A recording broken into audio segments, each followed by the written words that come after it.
the largest land-based empire to ever exist. Yet it disappeared without a language or religion to keep its legacy. How could this happen? How can an empire that spanned from East Asia all the way to Eastern Europe and have, in total, an estimated 23 million square kilometers, exist without a language or religion to unify it?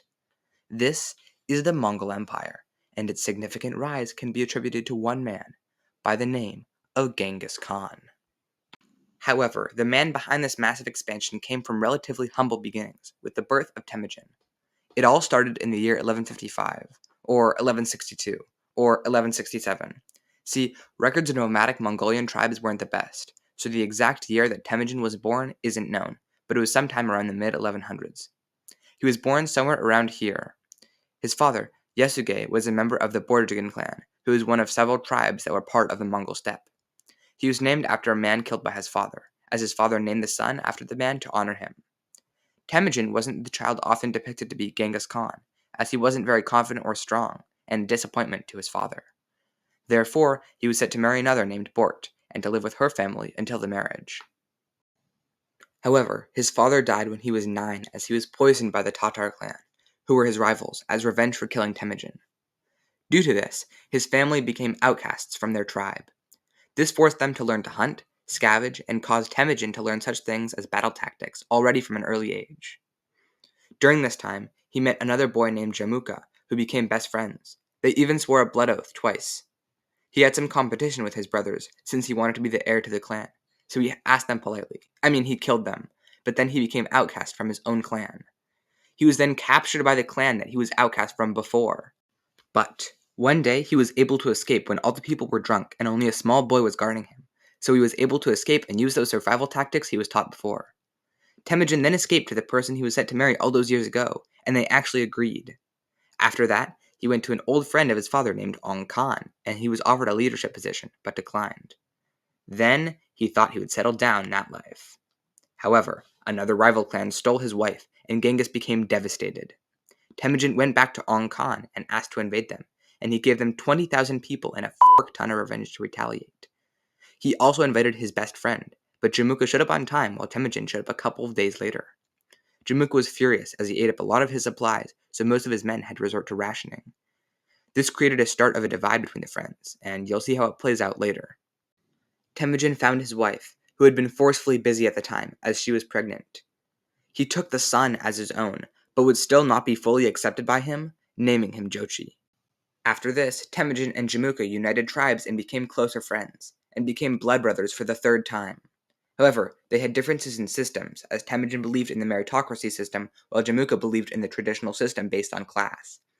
And this may have been because he was born high class, while Temujin was born low. This also caused a difference in terms of relationship, as Jamuka was seen more as an older brother to Temujin, which wasn't great considering he killed his last one. Jamuka started treating him more and more low class and less as an equal, so Temujin fled with some members of Jamuka's clan who disagreed with him to create their own clan, and thus began a civil war. Temujin got his small group of loyal followers and became Temujin Khan. Jamuka then saw this act of rebellion and went to war with Temujin's clan. Temujin was quickly destroyed as he was vastly outnumbered, but because Jamuka used very cruel tactics to the prisoners he took, like boiling people alive, many swayed more to Temujin's side.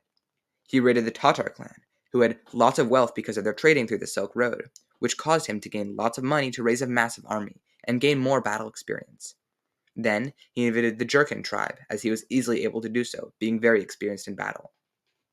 One of the reasons why the future Genghis Khan was able to conquer so much was because of the breaking of the counterattack strategy of the Mongols.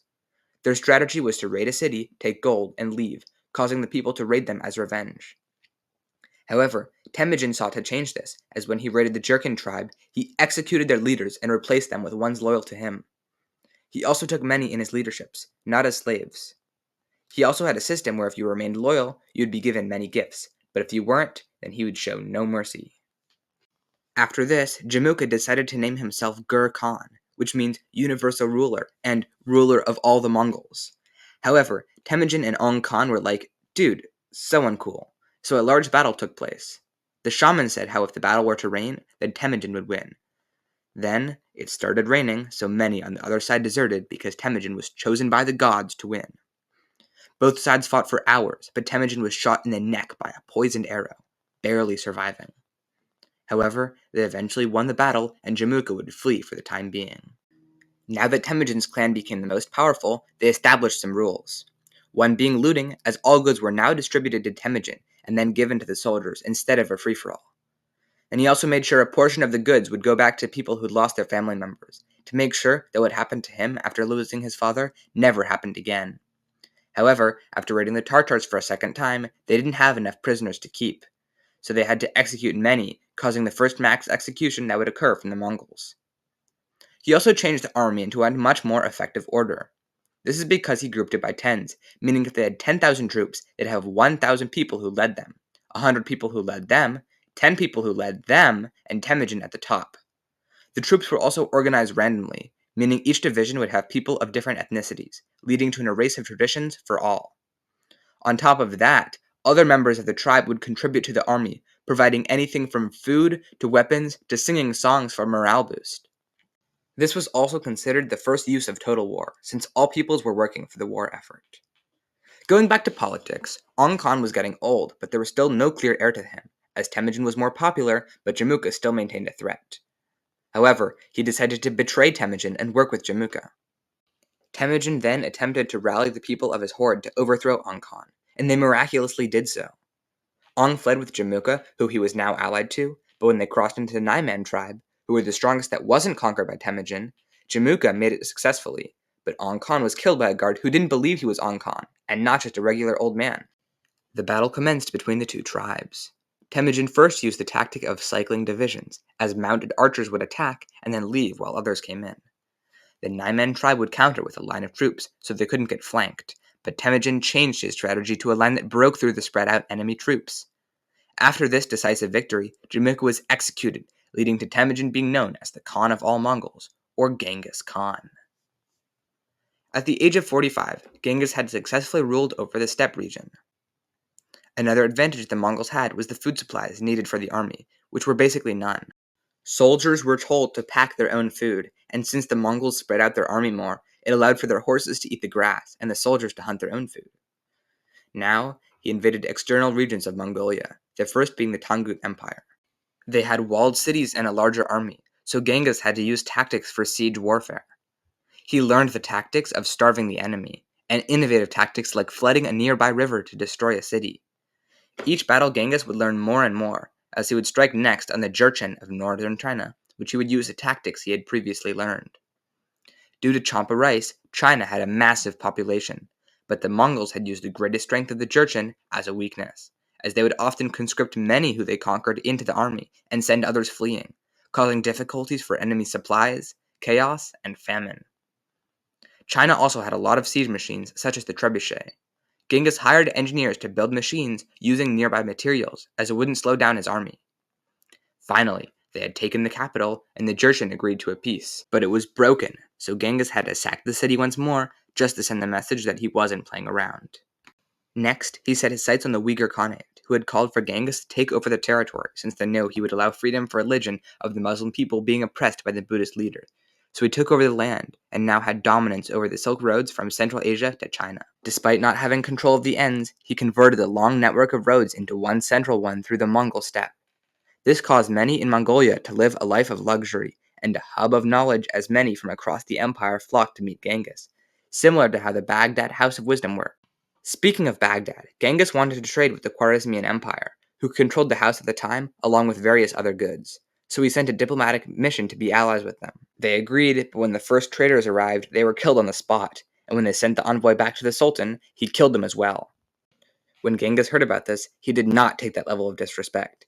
He sent 100,000 troops and an even greater amount of revenge. He decimated them.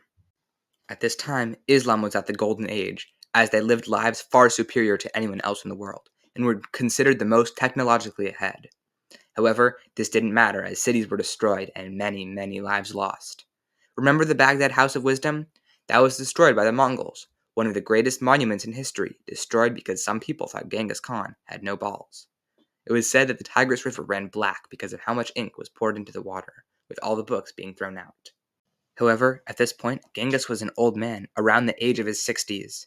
The discussion of succession was necessary.